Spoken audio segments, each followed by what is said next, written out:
Chers amis, bonjour. Nous sommes le jeudi 28 mars 2024. Il est 9 heures. Quelques news de l'Arménie, de l'Artsakh et de la diaspora arménienne.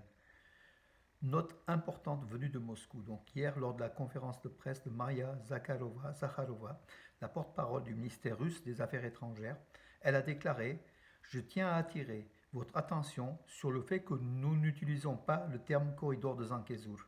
En fait, la Russie se justifie en disant que pour l'Arménie, il n'est pas question du corridor de Zangezur, mais d'un passage. Nous parlons de la route reliant les régions occidentales de l'Azerbaïdjan au Nakhitchevan à travers la région de Syunik en Arménie. Donc il existe un mécanisme bien établi pour élaborer des compromis. Il s'agit d'un groupe de travail tripartite composé des vice-premiers ministres de la Russie, de l'Azerbaïdjan et de l'Arménie. Voilà des précisions importantes, mes amis. Donc voilà, donc pour la Russie qui ne parle plus du corridor de Zangezur. Aujourd'hui, il n'y a que l'Azerbaïdjan et la Turquie qui parlent de ce corridor du Zangezur, dont il n'a jamais été question en fait, lors des pourparlers tripartites et de la signature du 9 novembre 2020, après le cessez-le-feu, dans la guerre de 44 jours en Artsakh. Donc finalement, aujourd'hui, Bakou et Ankara se trouvent seuls à évoquer le corridor de Zangezur. Moscou se désolidarise, peut-être pour caresser un peu davantage l'Arménie qui est en froid avec la Russie. Mais en tout cas, c'est clair et net. Donc la Russie ne parlera pas du corridor de Zangezur, donc on oublie. Voilà. C'est une bonne chose, donc venue de Russie malgré tout. Voilà. Donc oui, les gardes frontières, russes stationnés à l'aéroport international Zvartnots à Yerevan. Donc le président du Parlement arménien, Alan Simonian, a dit que la question du retrait des gardes frontières russes de l'aéroport Zvartnots d'Yerevan a été résolue. Donc avant le 1er août prochain, il n'y aura plus de gardes frontières russes à Zvartnots. Suite à un accord, en fait, l'Arménie a demandé tout simplement, qui avait au début demandé la protection de la Russie, il y a 30 ans de cela, à l'indépendance de l'Arménie, à plus de 30 ans. Aujourd'hui, l'Arménie n'a pas besoin et l'Arménie peut assurer seule, justement, à Zvartnots, le rôle des gardes frontières, voilà, puisque c'est son espace territorial tout simplement.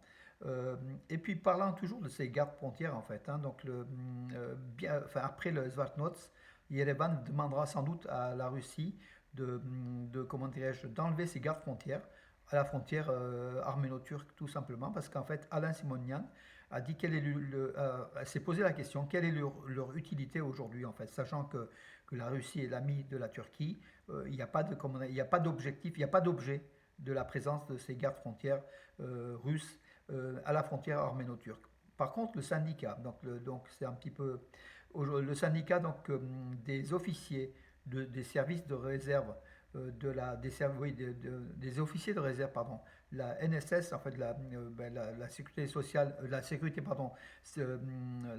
d'Arménie, en fait, voilà, le service de sécurité nationale d'Arménie, a affirmé, c'est un syndicat, c'est un groupe, c'est pas la vision du gouvernement. L'Arménie, donc aujourd'hui, l'Arménie n'est pas en mesure de protéger la frontière nationale par ses propres forces, voilà, selon ce syndicat. Donc ça veut dire qu'il est plutôt favorable à la présence des Russes en Arménie au niveau des gardes frontières.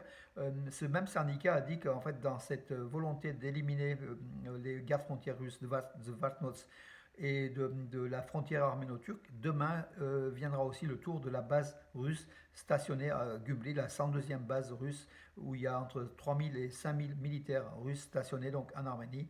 Voilà ce qui court, l'Arménie qui se rapproche de l'Europe, des États-Unis, tout doucement essaye de mettre dehors cette présence russe qui n'est plus un allié capable de protéger l'Arménie. Voilà, enfin, c'est la vision du gouvernement arménien, même si le syndicat de la NSS dément. Bakou a exprimé son inquiétude concernant la coopération militaire de la France et de la Grèce avec l'Arménie. Bakou d'ailleurs n'est pas content du tout aussi des négociations entre les États-Unis, l'UE et l'Arménie qui vont avoir lieu début avril, le 4 ou 5 avril à Bruxelles. Il y aura une rencontre diplomatique importante, donc c'est une nouvelle fois l'arrimage au monde occidental de l'Arménie. Ça ne plaît pas à Bakou. Bakou essaye d'insuffler de la politique donc interne de l'Arménie, mais voilà de quoi elle se mêle. Nous, on ne se mêle pas de leurs affaires, eux, ils se mêlent. Ça ira pas très loin, puisqu'en fait, je crois que les États-Unis ont fait un message indiquant à Bakou de rester dans son rôle et de ne pas s'occuper au-delà de son rôle, tout simplement. Bakou n'a pas à faire comment dire, de telles déclarations concernant l'Arménie. Voilà, donc l'Arménie ne fait pas partie de l'Azerbaïdjan, du moins pas encore, d'après, enfin, Aliyev voudrait bien, mais ce ne sera pas le cas. Ce n'est pas le cas aujourd'hui, ce sera sans doute jamais le cas. Le vice-président de l'Assemblée nationale d'Arménie donc, a présenté le projet de Carrefour de la paix à la délégation parlementaire indienne qui est de haut niveau qui était venue à Yerevan. Hein. Voilà, donc entre l'Inde et l'Arménie, tout va bien. Et puis donc cette délégation, ces deux délégations vont mettre en place sans doute un vol aérien entre Yerevan et New Delhi pour renforcer ces liens forts entre l'Arménie et l'Inde. L'Inde qui est le premier fournisseur d'armes de l'Arménie aujourd'hui avec plus d'1 milliard de dollars hein, au bout de 1 an et demi. Et ça continue. Voilà. Alors, la question, donc là, je l'ai dit, Bakou, bien sûr, en colère. Alors, Arman Tatoyan, pardon, non, pardon. Non, c'est plus Arman Tatoyan, puisque j'avais fait le communiqué d'Arman Tatoyan. Voilà, je suis en retard d'une journée, mes amis. Donc, Tigran Abramian, qui est un membre du parti donc d'opposition, hein, J'ai l'honneur. J'ai l'honneur, c'est le parti de Serge Sarkissian. Il affirme que la vulnérabilité de Noyen Perian, qui est une ville dans la région de Tavush, en fait, hein, à la frontière même comment dirais-je, entre l'Arménie et l'Azerbaïdjan, et les villages voisins, augmente. Donc, la vulnérabilité de Noyen Perian dans la région de Tavush et des villages voisins augmente considérablement dans les conditions de semi-encerclement. Donc, ces transmissions de territoire, en fait. Il parle de transmission de territoire qui, donc 8 villages à l'Azerbaïdjan, donc dans la région de Tavush, qui devraient être remis à l'Azerbaïdjan selon les prévisions. Ça fragiliserait en fait la situation des villes comme Noyen Perian, comme des axes routiers aussi, hein, donc dans la région de Tavush. C'est très très dangereux ce qui se passe actuellement, donc on verra si le gouvernement Pachinian va céder à Aliyev qui menace d'une guerre, hein, donc en cas de non-cession. Et de l'autre côté, les 31 villages que l'Arménie réclame, enfin, ou qui sont sous la menace azérie, Bakou a fermé le dossier, tout simplement. Voilà, donc c'est de façon unilatérale et c'est pas bon pour l'Arménie. Le téléphérique d'Atever, que vous connaissez, hein, beaucoup d'entre vous ont pris parce qu'en fait, depuis son exploitation, je crois, il y a 13 ans, il y a eu plus d'1 million de personnes qui ont pris ce téléphérique qui dessert Datev, le monastère de Datev dans la région de Sunik, qui est un haut lieu de spirituel arménien en fait. Hein, ce monastère sur un piton rocheux qui est extraordinaire, donc à voir. Ce téléphérique Datever qui a été financé en partie comment dirais-je, par Rupen Vartanian qui est aujourd'hui donc en prison à Bakou, qui était le ministre d'État de l'Artsakh, et que en fait toutes les recettes de ce téléphérique allaient pour un projet humanitaire, un projet donc lié à la valorisation de la région de Datev. C'est une très très belle mission en fait, sans bénéfice, hein, donc c'est comme une association. Voilà, donc le plus long téléphérique réversible du monde, hein, ce chemin téléphérique de Datever, qui est entré dans le livre Guinness des records, hein, comme vous le savez. Oui, donc le nombre donc, de touristes, de flux touristiques vers la région de Sunik a été multiplié par 17 par rapport à 2010. Voilà, donc 2010, c'est à peu près le début de l'exploitation de ce téléphérique qui, bon an, mal an, donc aujourd'hui, il y a plus de 200 000 touristes qui le prennent. Voilà. Soyez aussi, si vous ne l'avez pas pris, allez-y, allez en Arménie et prenez ce téléphérique. Vous contribuez au développement de la région de Sunik, qui est, comment dirais-je, qui est une clé importante pour l'Arménie. C'est là que l'Azerbaïdjan, c'est la partie fragile, hein. L'Azerbaïdjan vise cette région du Sankezur avec Tatev, avec cette région du Sunik.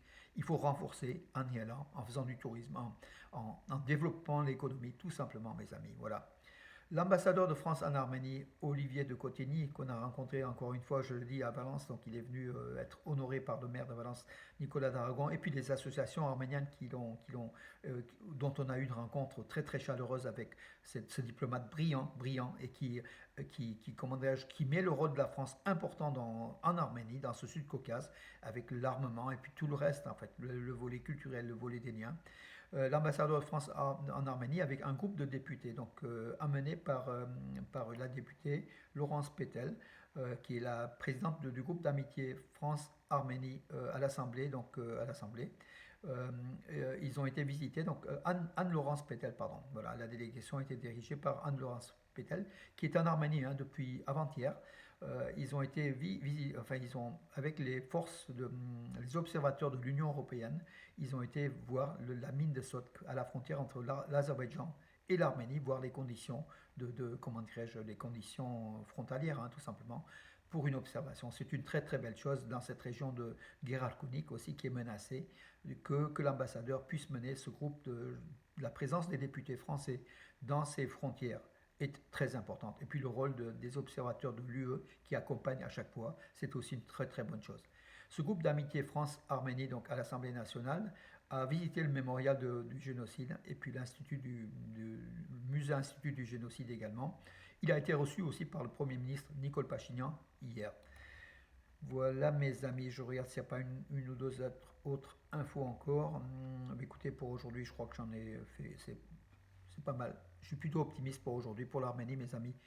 Soyons optimistes, soyons réalistes et optimistes en même temps, hein, mes amis. Je crois que l'Arménie est sur de bons rails, même si l'année 2024 est une année très dangereuse, mais l'Arménie s'arme de façon et a le soutien de l'Europe, a le soutien des États-Unis, a le soutien de la France, a le soutien militaire de l'Inde, a le soutien de l'Iran qui veut pas des changements de frontières.